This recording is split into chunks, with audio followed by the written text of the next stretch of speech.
Hi, this is Professor Cataldo, and I just created a little set of PowerPoint slides to illustrate something not really covered in textbooks. This would be relevant for your Introduction to Managerial Accounting course for all business majors. And all it does is illustrate that fixed costs really means net fixed costs when you're covering the chapter materials and cost behavior. Here's my basic XY axis. So vertically, dollars. Horizontally, quantity of units produced and sold. That's the relevant range. That is my fixed cost. This is how it's introduced in microeconomics and in introductory managerial accounting as well.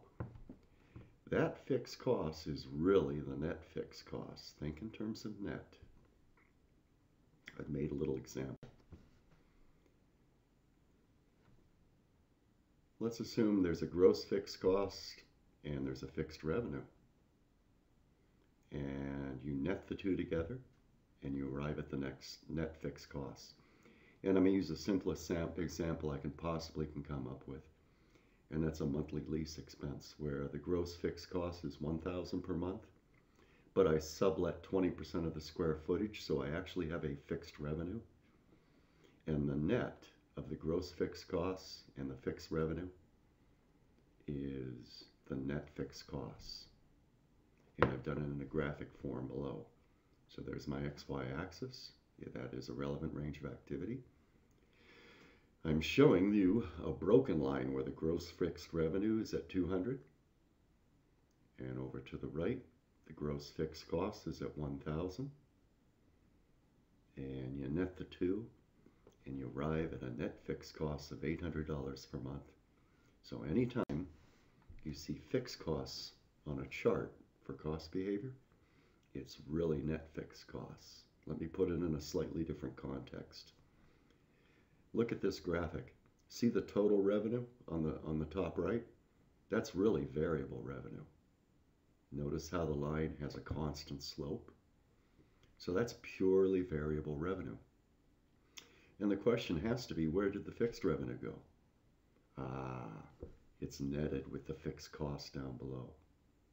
So this graphic, go ahead and assume that the total revenue is purely variable revenue.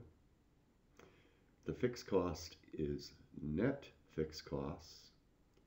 So you have variable revenue or total revenue plus variable cost, and you have fixed revenue plus fixed cost.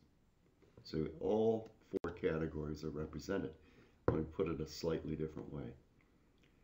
So down around the middle of this PowerPoint slide.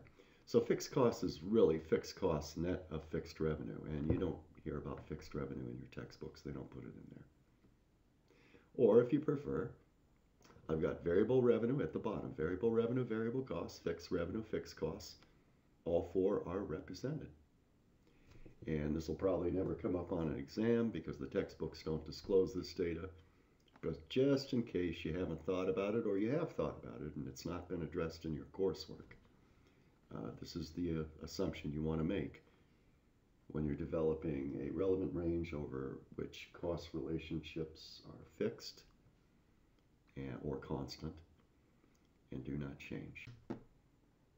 And there's the graphic. Thank you.